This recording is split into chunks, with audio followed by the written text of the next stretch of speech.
En el primer tratado, oh Teófilo, hablé acerca de todas las cosas que Jesús comenzó a hacer y a enseñar, hasta el día en que fue recibido arriba, después de haber dado mandamientos por el Espíritu Santo a los apóstoles que había escogido, a quienes también, después de haber padecido, se presentó vivo con muchas pruebas indubitables, apareciéndoseles durante 40 días y hablándoles acerca del reino de Dios. Y estando juntos, les mandó que no se fueran de Jerusalén, sino que esperasen la promesa del Padre, la cual les dijo: oísteis de mí, porque Juan ciertamente bautizó con agua, mas vosotros seréis bautizados con el Espíritu Santo dentro de no muchos días.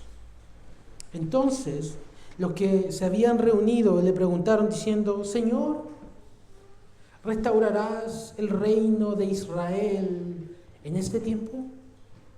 Les dijo: no les toca a ustedes saber los tiempos o las sazones que el Padre puso en su sola potestad, pero recibiréis poder cuando haya venido sobre vosotros el Espíritu Santo, y me seréis testigos en Jerusalén, en toda Judea, en Samaria y hasta lo último de la tierra.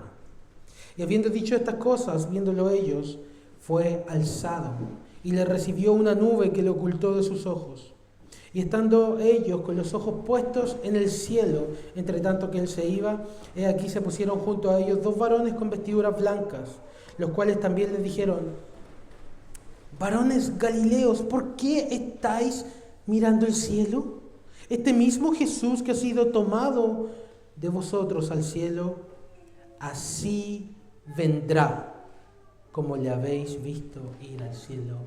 Amén. Palabra del Señor. Oremos una vez más pidiendo la iluminación del Señor para su palabra. Gracias, Señor, una vez más por hablarnos,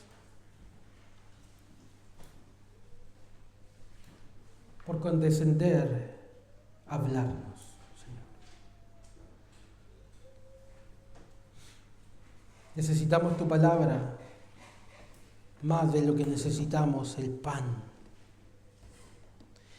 Necesitamos tu palabra más de lo que necesitamos el agua, porque el hombre no vivirá solo de pan, sino de toda palabra que sale de la boca de Jehová vivirá el hombre.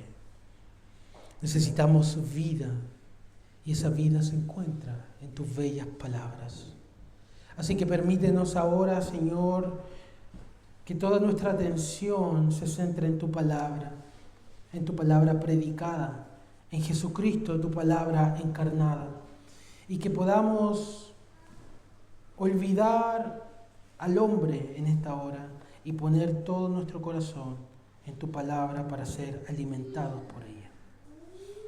Esto lo pedimos en Jesucristo nuestro Señor. Amén. Amén. Todos conocemos el alerce, ¿no? Un árbol muy conocido aquí en Chiloé. El alerce es un árbol muy longevo, vive de 3.500 a 5.000 años más o menos. Pero aunque muy antiguo, constantemente está renovando sus hojas y sus ramas a medida que pasan los años.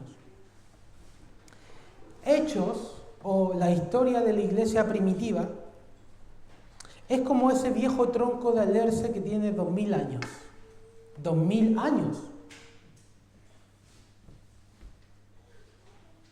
Pero cada generación, la iglesia va renovando sus hojas y sus ramas para continuar el crecimiento, avanzando la misión. Nosotros somos parte de ese gran alerce llamado iglesia, que comenzó, se plantó hace 2.000 años atrás. Hoy comenzaremos una nueva serie de predicaciones en el libro de los Hechos. El nombre de la serie es Testigos hasta lo último de la tierra. Es una serie que esperamos dura alrededor de 6 meses, por lo cual eso significa que no vamos a predicar Hechos de manera exhaustiva, vamos a elegir ciertas porciones de cada capítulo para predicar. Y en esta serie lo que quiero que hagamos es que exploremos la vida de la iglesia primitiva.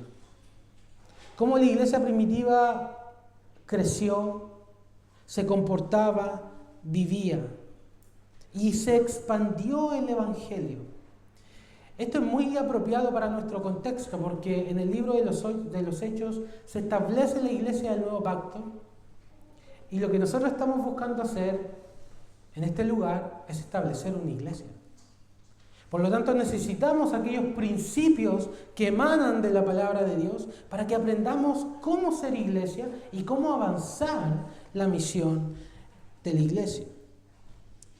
El libro de los Hechos presenta a la iglesia creciendo de una manera saludable, no solo en número, sino también espiritualmente. No crece solo localmente, sino que se va expandiendo cada vez más. La iglesia mantiene un equilibrio entre palabra, predicación, pero también nosotros vemos mucho poder desplegado en el libro de los Hechos. Palabra y poder. Doctrina, pero también vida, santidad. Entonces estamos volviendo ahora al cristianismo primitivo para aprender a ser, vivir y soñar como iglesia del Señor. El libro de los Hechos, como dice el versículo 1, es una segunda parte de algo más. Es la segunda parte, el volumen segundo de la obra de Lucas. La primera parte, obviamente, es el Evangelio, se usa en Lucas, y su segunda parte es el volumen de los Hechos de los Apóstoles. Nosotros acabamos de terminar la serie de Juan, por lo tanto, estamos un poquito frescos en la memoria, lo que Jesús hizo, enseñó, su obra, Él murió, resucitó, se apareció. Eso está muy fresco en nuestra memoria, por lo tanto, ahora, de manera muy apropiada, sigue el libro de Hechos. El libro de Hechos está dedicado a Teófilo, como también Lucas. Teófilo era probablemente un cristiano rico, un patrocinador de Lucas, alguien que ayudaba económicamente a Lucas para que Lucas investigara y escribiera. Lucas era un médico altamente educado, que investigó históricamente, que eso se hace en toda la universidad hoy para obtener un grado, un trabajo de investigación, eso es lo que te piden. Lucas era una persona muy prolija, eso se ve por el estilo del griego que él utiliza, una persona muy educada, muy prolija, muy hábil. Este escrito es la continuación natural de la obra del Señor Jesucristo en la tierra, para expandir su iglesia por medio de los apóstoles en todo el mundo conocido. La obra de salvación no termina con Cristo muerto, resucitado y sentado a la diestra del Padre. La obra de salvación continúa ahora a través de la iglesia. La obra de salvación no se detiene y como el Señor Jesucristo dijo, las puertas del Hades no prevalecerán contra la iglesia.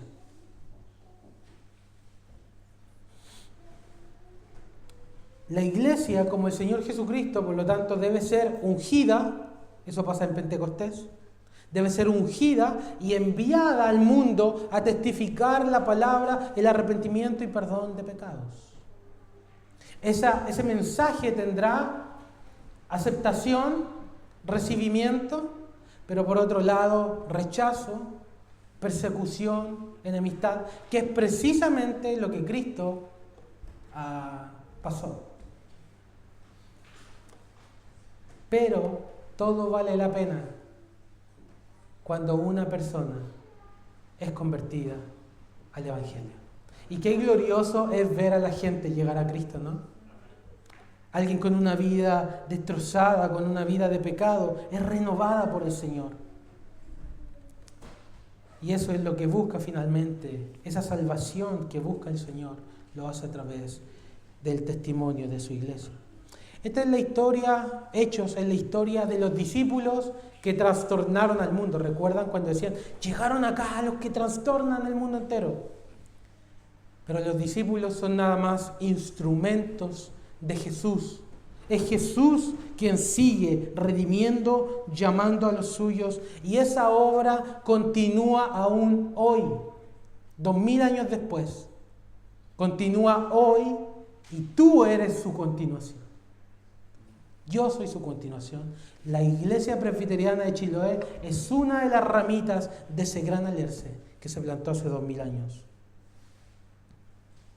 Hechos tiene 28 capítulos, pero nosotros somos el capítulo 29 y aún sigue escribiéndose.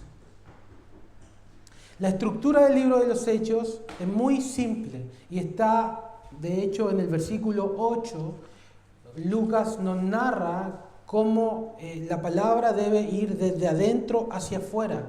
Y es esa expansión geográfica la estructura que sigue el libro de los Hechos. Es decir, Hechos del 1 al 8 parte con la palabra siendo expandida en Jerusalén. Luego de 8 al 12 en toda Judea y Samaria. Y finalmente del 13 hasta el final, hasta los confines de la tierra, con el ministerio de Pablo a los gentiles. Así que Hechos nos narra la expansión de la iglesia, la expansión de la palabra, y que nuestro Señor sigue haciendo la obra aún hoy. El pasaje que acabamos de leer nos presenta una especie de resumen en los primeros 5 versículos de la obra que Cristo hizo. Eso es como un resumen del libro de Lucas, del Evangelio. Y luego tenemos del 6 al 8 la comisión a los discípulos, y del 9 al 11 tenemos finalmente la ascensión y la promesa de la segunda venida. Entonces tenemos del 1 al 5 la misión continúa. Del 6 al 8 testigos de la misión. Del 9 al 11 la misión está entre la ascensión y la segunda venida. Hoy día vamos a hablar mucho acerca de esto. ¿Cuál es la misión de la iglesia? Entonces, primero, la misión continúa. Versículos 1 al 5 nos dice la palabra, el primer versículo. En el primer tratado, Teófilo, hablé acerca de todas las cosas que Jesús comenzó a hacer y a enseñar. Comenzó a hacer y a enseñar. Lucas nos da un resumen en estos primeros versículos de la obra de Jesucristo, de lo que Cristo hizo. Cristo hizo cosas, Cristo enseñó. Y ese es un Calvino le llama esto el nudo santo. No se puede disolver. Lo que se hace y lo que se enseña va unido. Y eso nosotros lo vemos en el ministerio de Jesucristo. Pero no solo enseñó e hizo grandes obras portentosas, preocupándose del necesitado, atendiendo las necesidades de enfermos, visitando, recorriendo, predicando, enseñando, sino que Cristo, nos dice Lucas, también padeció, murió. Y nosotros vimos eso, nuestro Señor Jesucristo muere en lugar de los pecadores, muere en lugar tuyo y en lugar mío en la cruz. Pero el gran mensaje de estos primeros versículos es el siguiente.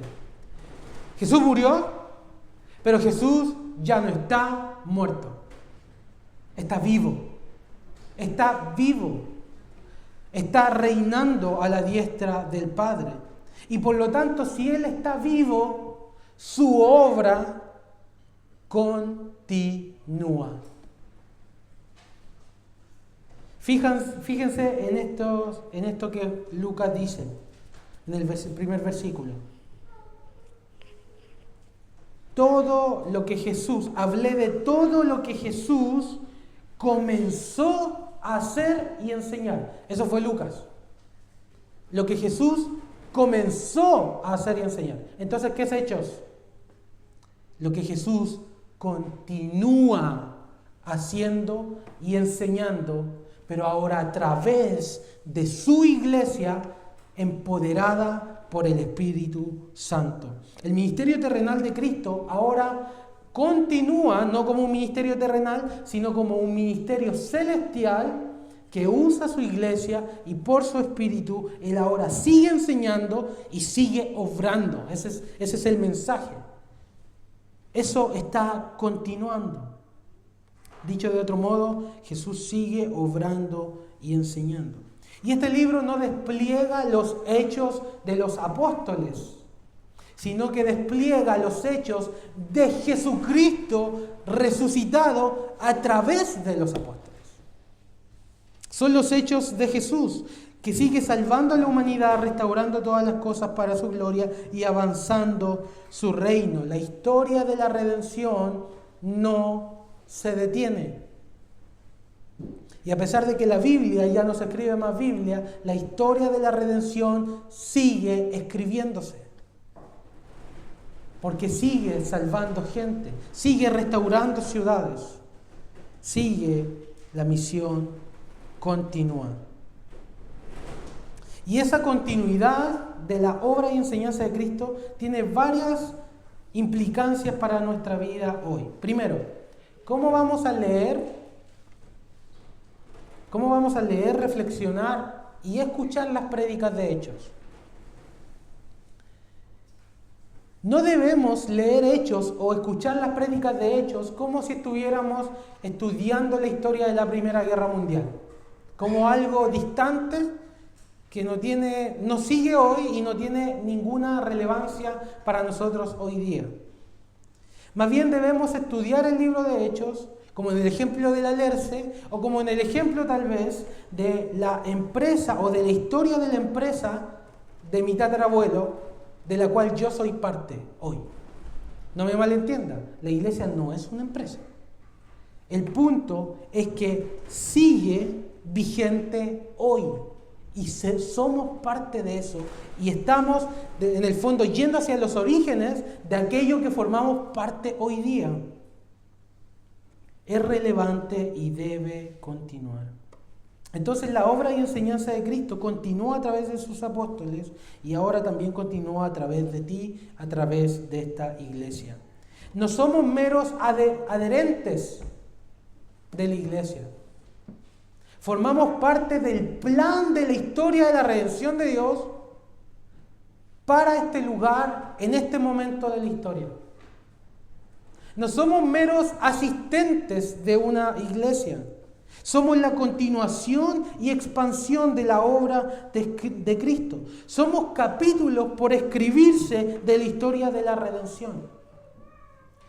¿Qué van a decir las crónicas de la historia de la redención acerca de tu aporte en el avance de la misión del Señor? ¿Qué te dirá tu Señor cuando llegues a su presencia acerca del uso de tus dones y talentos y de cómo le obedeciste siguiendo su misión o no? No somos meros consumidores de información, somos servidores de Cristo, discípulos enviados a su misión. Eso es lo que somos.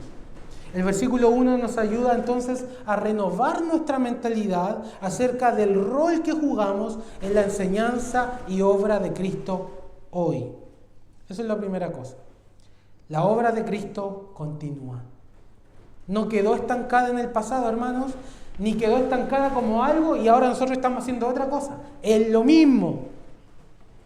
Es lo mismo. Nosotros somos ramas que nacen de acá. Cristo sigue haciendo su obra hoy. Eso es lo primero, ¿sí? Segundo, el que empezó esta obra es el que la continúa y es el que la va a terminar. Es decir, el autor y director de la misión es Jesús. Hablé de todo lo que Jesús comenzó a hacer y enseñar. Y subraya eso, es Jesús, Jesús, Jesús, el Jesús resucitado y vivo que dirige su obra y continúa su obra. Esto quiere decir que la obra de Dios no se decide en el consistorio de una iglesia, ni se decide en la programación que un plantador tiene, ni siquiera por las buenas y excelentes ideas que los miembros tengan para avanzar la misión. La misión de la iglesia se gobierna a la diestra del trono de la majestad. Ahí está anclada la misión. Ahí avanza la misión, ahí se decide la misión, ahí se deciden los convertidos, ahí se deciden los llamados, ahí se deciden los justificados, ahí se deciden los avivamientos. Cristo es quien decide eso. Es su obra, son sus conversiones, sus transformaciones, su redención, su edificación, su santificación, es su iglesia. Y nosotros formamos parte de ese plan como instrumentos.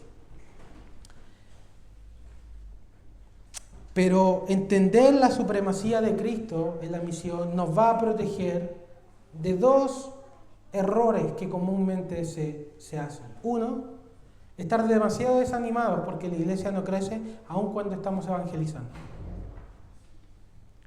Como si fuera nuestra culpa. Es nuestra culpa cuando no evangelizamos. Pero si estamos orando y evangelizando, hermanos, eso está en el decreto de Dios. ¿Quién convierte y quién no convierte? ¿Quién avanza y dónde no se avanza? Cómo una iglesia crece mucho en un lugar y crece poco en otro lugar. Eso está en el decreto del Señor. Entonces, si la iglesia crece poco, no debemos desanimarnos si estamos haciendo la pega. ¿Qué debemos pensar? Nuestro Dios está gobernando y descansar en eso. También nos guardará este pensamiento del entusiasmo excesivo si la iglesia crece, como si fuera por nuestros métodos, como si fuera por nuestra habilidad o elocuencia, por nuestros programas. Y reconocer que si crece es el Señor quien la está haciendo crecer y no nosotros.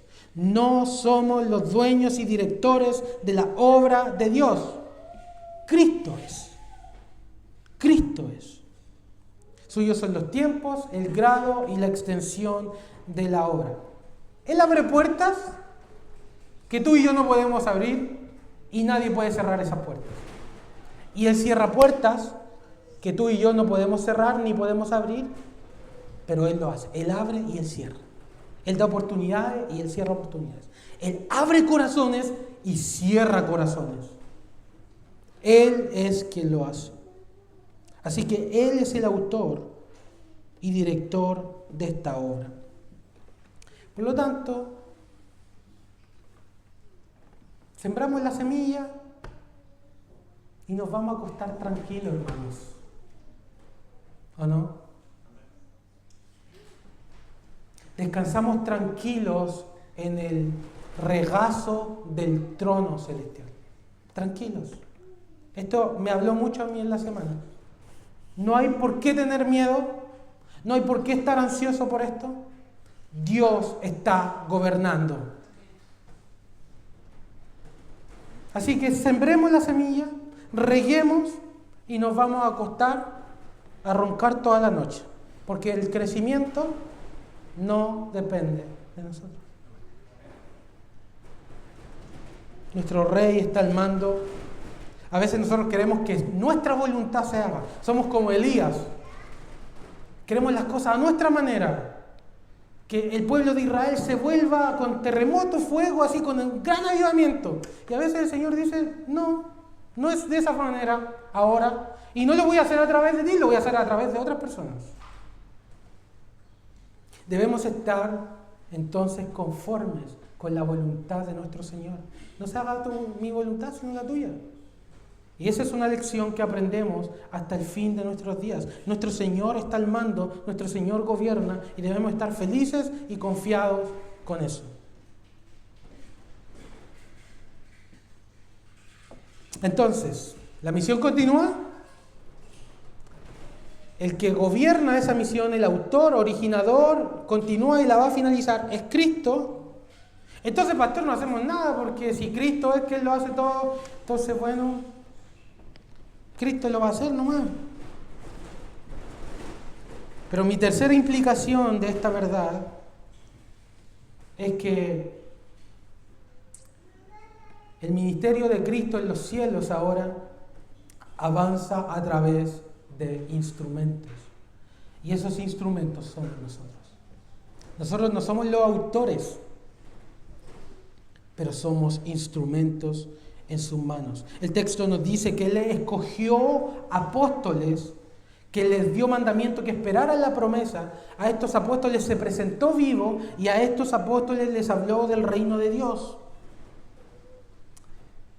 Jesús es el autor y director de la obra, pero junto a ello, Él nos usa a nosotros para avanzar la obra. Él escogió, se apareció, enseñó y capacitó a hombres, a débiles hombres, como instrumentos suyos. Piensa un momento en esto.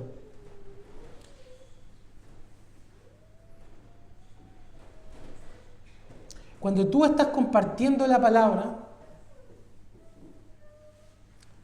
no eres tú quien la está compartiendo. O sea, eres tú. Pero de acuerdo a este pasaje, es la boca de Cristo a través de ti hablando. Cuando tú estás haciendo cosas, ayudando al necesitado, sirviendo en la iglesia, poniendo tu vida en disposición, son las manos de Cristo a través de ti actuando. Es Cristo quien está actuando, es su boca y sus manos, pero Él usa su iglesia. ¿Me entiendes? Y somos como los apóstoles, débiles instrumentos. Imagínate los apóstoles, recién habían negado a Cristo. Imagínate a Pedro, eran hombres del vulgo, no tenían educación formal en teología. ¿Quién iba a dar un peso por ellos? Pero Dios los usa. Eso no es un obstáculo para el Señor. Él nos ha elegido a nosotros y no a ángeles a que hagan esa pega.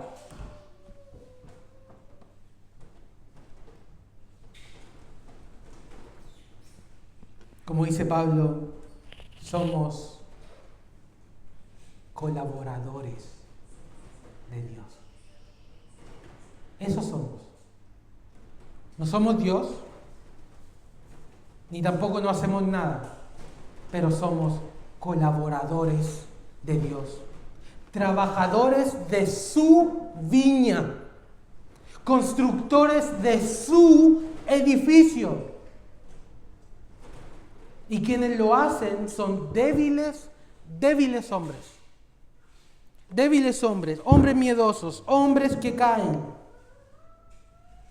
Pero eso no es un obstáculo para Dios. No es un obstáculo para Dios nuestra debilidad. Él está usando a estos hombres, a estos débiles y frágiles hombres, para avanzar como un grano de mostaza su misión. Y de la misma forma te puede usar a ti y a mí. Muchas veces actuamos como a Moisés cuando Dios lo llama. Pero es que Señor, yo no sé hablar. Es que Señor esto, es que Señor lo otro. Es que Señor, mire, ¿y qué voy a decir cuando me vaya a presentar delante de Él? Y es que Señor, y tenemos cientos de excusas. ¿Y qué le dice el Señor a Moisés? Yo estoy contigo. No eres tú, Moisés. Soy yo en ti haciendo la obra.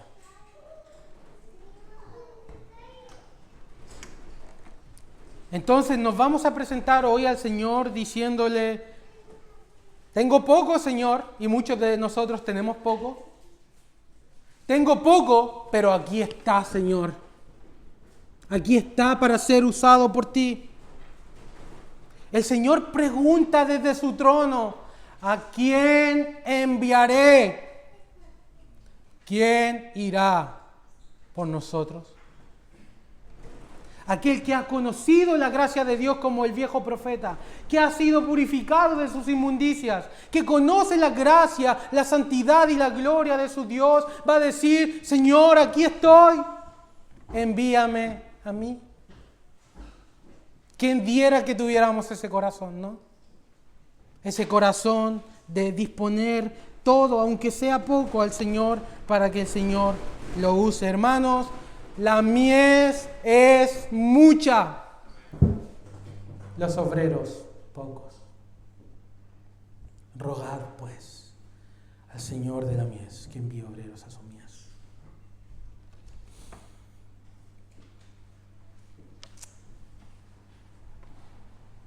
La obra continúa. Jesús es el autor de esa obra. Nosotros somos sus instrumentos. Pero el Señor capacita a sus instrumentos. No es que el Señor te manda así como, hazlo así como dicen los mexicanos, a la ahí se va. Como, a ver qué sale. Sino que Él se preocupa de capacitarnos en la palabra y empoderarnos con el Espíritu Santo. Dos cosas que el pasaje nos muestra. Primero, el versículo 3 nos dice que apareciéndoseles durante 40 días, les hablaba del reino de Dios. Es decir, les seguía enseñando la palabra. Él enseñó la palabra durante 3 años. Fue crucificado, sepultado, resucitó. Y nos dejó a sus discípulos así como con un signo de pregunta de como, ¿qué pasó? Porque de hecho los textos nos dicen continuamente que no tenían idea de lo que había pasado, ni creían que el Señor había resucitado. Como dice Lucas, el Señor tuvo que explicarles, enseñarles lo que su muerte, sepultura y resurrección significaban y cómo estaba eso anclado a las escrituras del Antiguo Testamento. Les habló del reino de Dios. Lucas capítulo 24, versículo 27, comenzando desde Moisés, siguiendo por todos los profetas, les declaraba en todas las escrituras lo que de Él decían. Más adelante, en el 44, les dijo que era necesario que se cumpliese todo lo que está escrito de mí, en la ley de Moisés, en los profetas, en los salmos. Versículo 45 me encanta. Entonces les abrió el entendimiento. ¡Gloria a Dios! Y yo veo ese proceso y me comparo, y ha sido mi proceso también, y ha sido tu proceso también. Al entender más de las Escrituras. No hace eso de repente una predicación, no hace eso de repente un discipulado, no hace de repente eso un programa de radio o un estudio bíblico. Nos abre el entendimiento, algo que no habíamos visto. Nos hace ver la gloria de Cristo. Entonces les abrió el entendimiento para que comprendiesen las Escrituras. El Señor nos capacita. Está muy preocupado de capacitarnos en las Escrituras para enviarnos a la misión. Fíjate, no nos capacita en las Escrituras para que nuestros cerebros crezcan y nuestros corazones se achiquen. Nos capacita en las Escrituras para enviarnos. Ese es el objetivo de todo. Tomarnos y enviarnos. Para ser usados, por lo tanto, debemos ser discipulados en las Escrituras, aprender el Evangelio, aprender de Cristo en Moisés, aprender de Cristo en los profetas, aprender de Cristo en los salmos, aprender la forma de vida digna del Evangelio, aprender las enseñanzas de nuestro Señor acerca de la ansiedad, acerca del uso del dinero, acerca de la sexualidad, acerca de cómo debemos comportarnos con los incrédulos, acerca de la hipocresía, acerca del amor, acerca de los mandamientos. Enseñanza. Debemos ser capacitados en la palabra de Dios. Y a mí me parece que en esta iglesia se provee enseñanza de la palabra de Dios.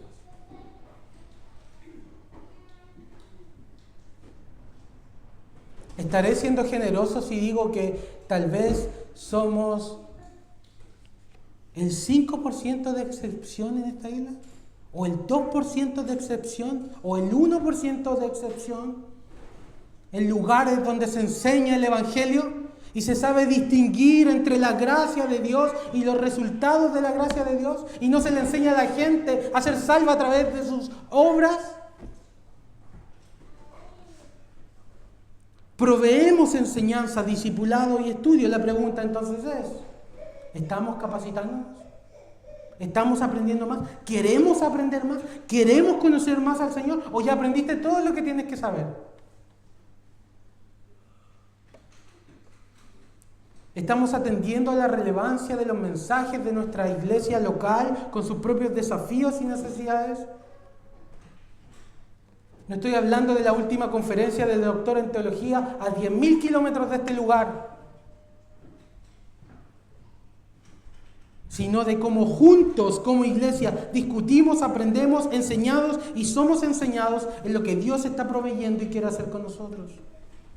Queridos, si vamos a ser usados por el Señor, necesitamos capacitarnos y por ende tomar en serio los discipulados, los estudios, los programas de radio, los grupos en casa y las prédicas de la iglesia.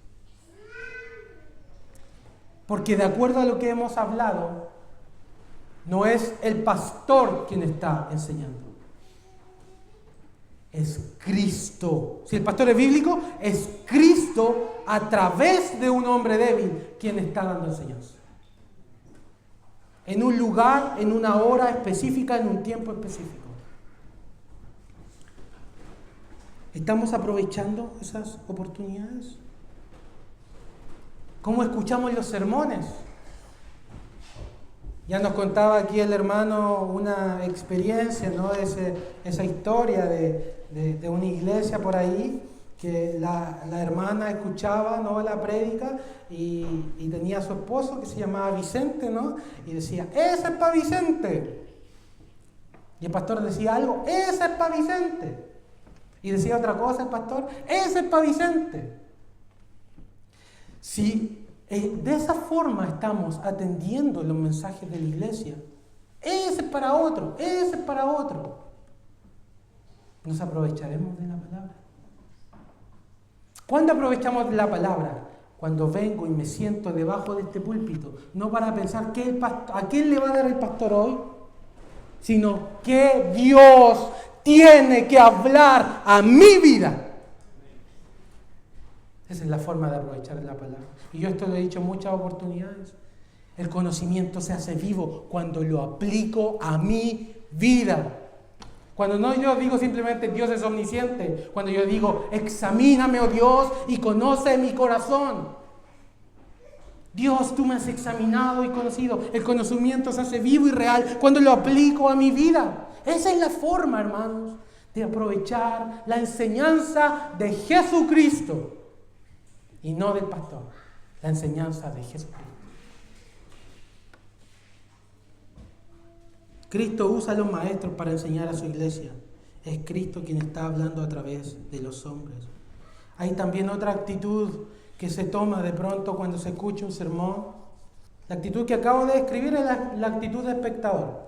Es la actitud de que yo estoy nada más siendo un testigo de lo que Dios le está hablando a otros, pero yo no estoy ahí.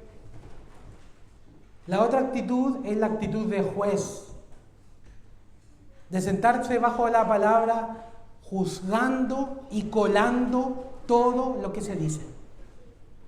Te creo en una iglesia neopentecostal, querido, donde se dicen aberraciones y abominaciones.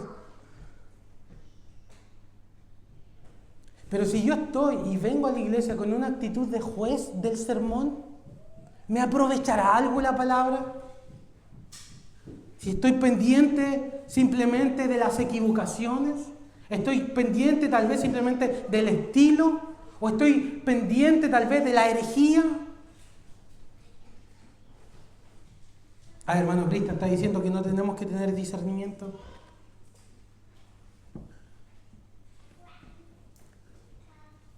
No me malentiendan, queridos.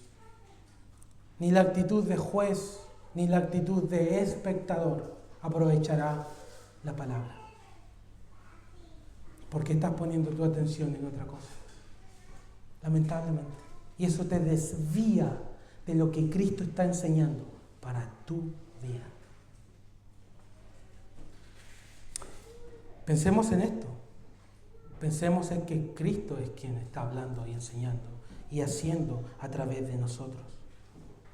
¿Estoy escuchando la voz de Cristo? Deberíamos reflexionar en ello.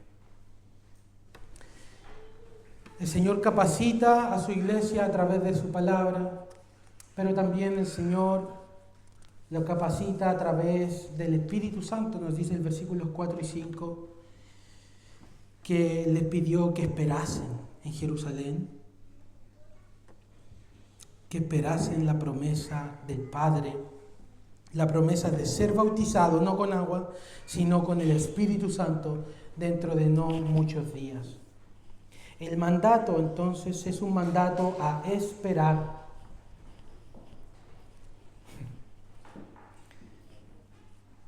Dios siempre trabaja de esta manera. Muchos de nosotros, me incluyo, somos súper impulsivos de pronto para hacer cosas. Y estamos planificando constantemente y confiando en nuestra sabiduría. Pero el mandato del Señor es no actuar de forma impulsiva, sino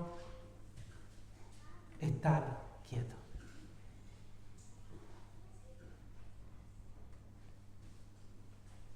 Tener el alma reposada, acallado el corazón y esperar como un niño a que tu Padre te provea todo lo que necesitas. Y a veces estar quieto es lo más difícil. La oración es estar quieto y la oración es lo que más nos cuesta hacer. Porque eso implica depender. No está en mí, no está en mi sabiduría, no está en mi fuerza, no está en mis decisiones. Tú, oh Dios, tú en mí. Y eso es lo que Jesús les dice. Esperen la promesa. Antes de ir a predicar, discipular, avanzar la misión, descanse plenamente en su Señor. Desconfíe completamente de usted. Confíe plenamente en su poder. Eso es lo que está diciendo aquí el pasaje. Solo con la guía, consuelo y poder del Espíritu se avanza realmente la misión. El ministerio efectivo, por lo tanto, requiere la dirección y el empoderamiento del Espíritu Santo, que fue el don que se impartió en Pentecostés.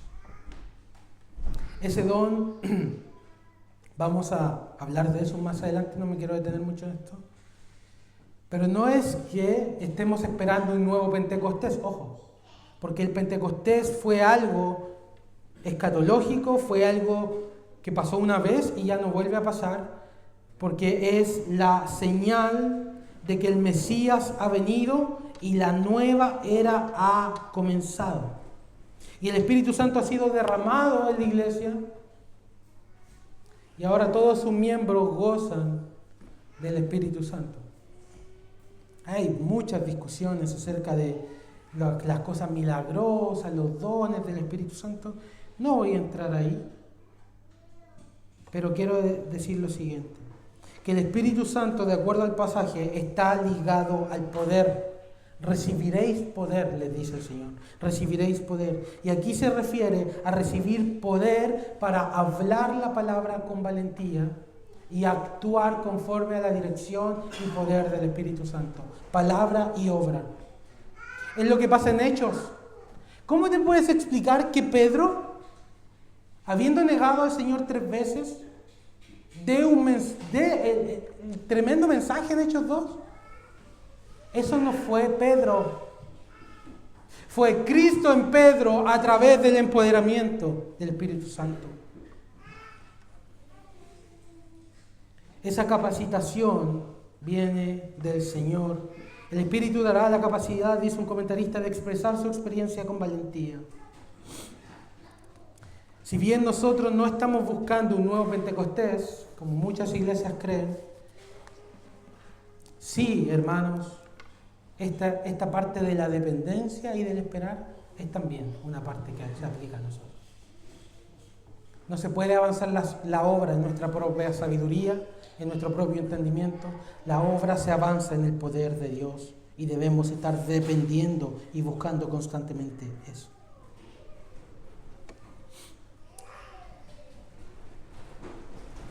El Señor les pide entonces que esperen la promesa del Padre.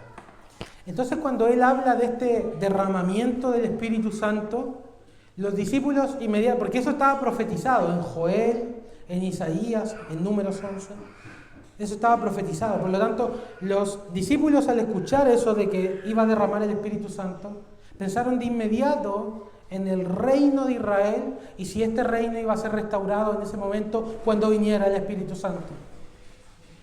Le hacen la pregunta en el versículo 6, ¿restaurarás el reino de Israel en este tiempo?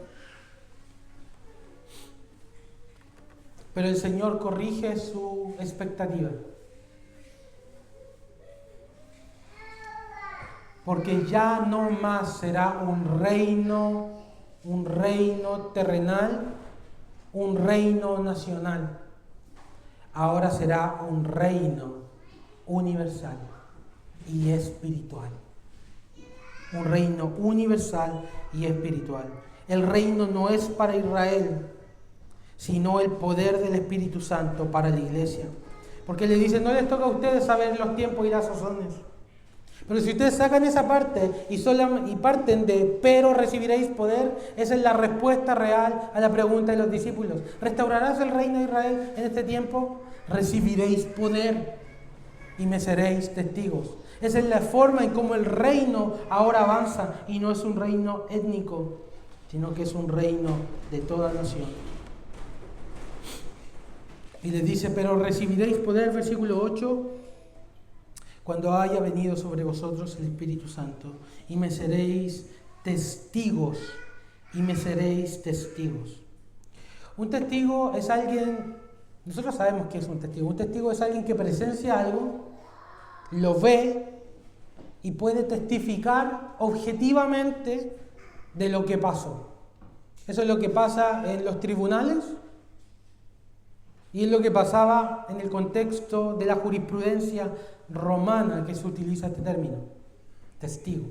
Un testigo es alguien objetivo que por la observación puede ayudar a establecer la realidad. Por lo tanto, testigo en este contexto significa aquellos que experimentaron de primera mano a Jesús y lo vieron.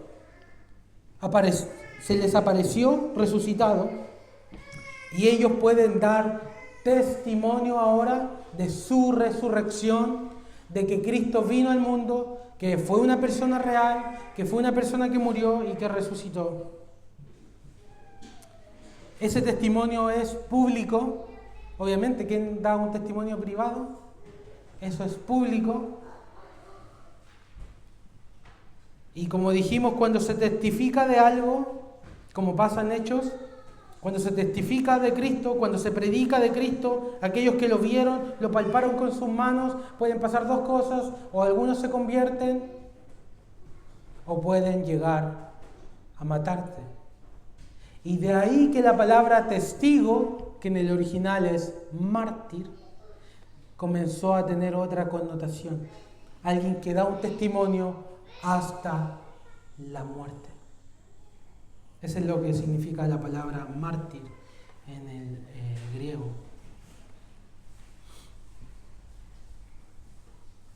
Si bien nosotros, obviamente aquí nadie ha visto al Señor Jesucristo resucitado, Cash Luna dijo que lo vio, pero yo no le creo mucho.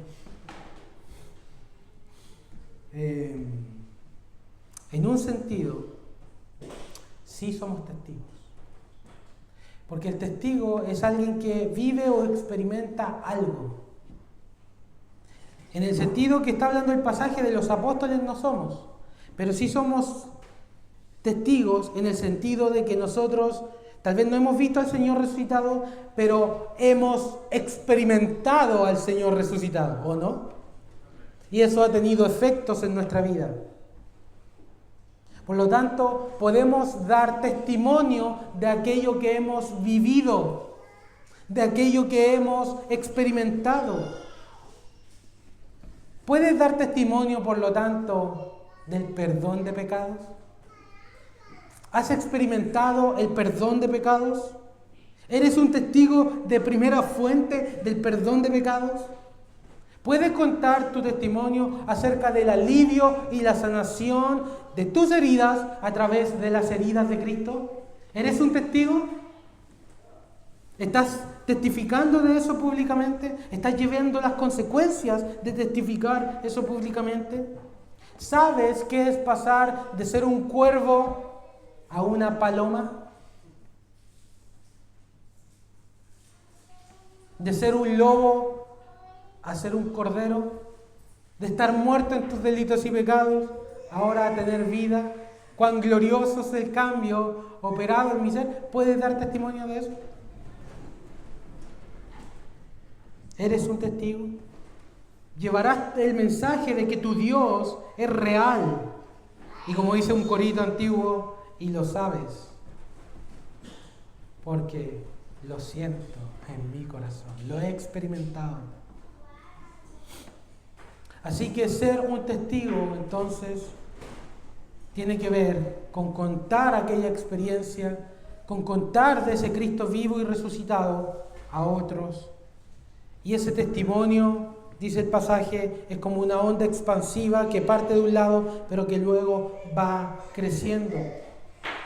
Jerusalén, toda Judea y Samaria y hasta lo último de la tierra. Y así debemos pensar, hermanos, la misión no es solamente para esta ciudad, es también para Castro, es también para Quellón, es también para más allá del sur. Parte de un lado, pero luego va creciendo, porque al final todo se trata de la palabra del Evangelio que está corriendo y está alcanzando vidas necesitadas. De eso se trata todo. No se trata, hermanos, de promover un nombre ni un sistema de gobierno. Aunque tal vez usted no encuentre a nadie más presbiteriano que yo en toda esta isla. Hasta la médula soy presbiteriano. Pero el presbiterianismo no salva a nadie. La forma de gobierno no salva a nadie. Es el Evangelio lo que salva a las personas. Y son las personas las que están perdiéndose. Por lo tanto, la palabra debe correr. La palabra de Cristo debe correr. Aquí y hasta lo último de la tierra. Por último, la última parte del texto, versículos del 10 al 11, los discípulos, el Señor asciende, ellos comienzan a mirar al cielo y están como en una contemplación nostálgica de que su Señor ya no va a estar más con ellos, está a la diestra del Padre. Pero qué tierno el Señor que manda a 2 ángeles y les da una especie de reprensión amable. Les dicen, ¿por qué? ¿Por qué? ¿Por qué? Y la idea del griego es siguen mirando, porque miraron y se quedaron así como... ¿Por qué siguen mirando? ¿Por qué siguen mirando? No es tiempo para la contemplación nostálgica. La iglesia debe prepararse para la misión. Vivimos entre la ascensión y la segunda venida, entre los versículos 10 y 11. Entre tanto que Jesús sigue avanzando su misión a través de este mundo, nosotros debemos prepararnos, capacitarnos, depender cada día más del Señor y continuar la obra que el Señor nos pide que continuemos. ¿Serás tú un testigo más? Esa es la última pregunta que tengo para ti. ¿Serás un testigo más de los miles que han habido? Algunos con su propia sangre sellaron su testimonio. ¿Serás tú uno más que lleve la palabra a donde tal vez este sermón no puede llegar, pero tú sí puedes llegar? Tal vez hasta donde tu pastor no puede llegar, pero tú puedes llegar. Serás un testigo del Señor hasta lo último de la tierra. Conclusión, la obra del Señor continúa. Jesús es quien la continúa. Él nos usa a nosotros capacitándonos a través de su palabra y a través de su espíritu para ser testigos hasta lo último de la tierra.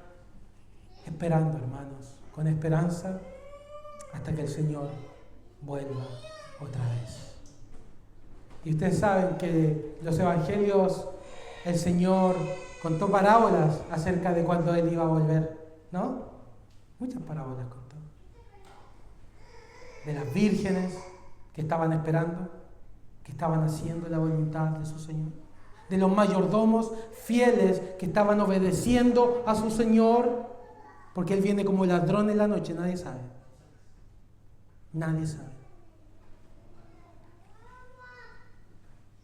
O como la parábola de los talentos.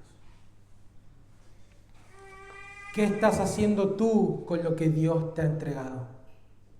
¿Lo estás escondiendo en un pañuelo? ¿O lo estás multiplicando? Esa es mi reflexión final. Oremos al Señor.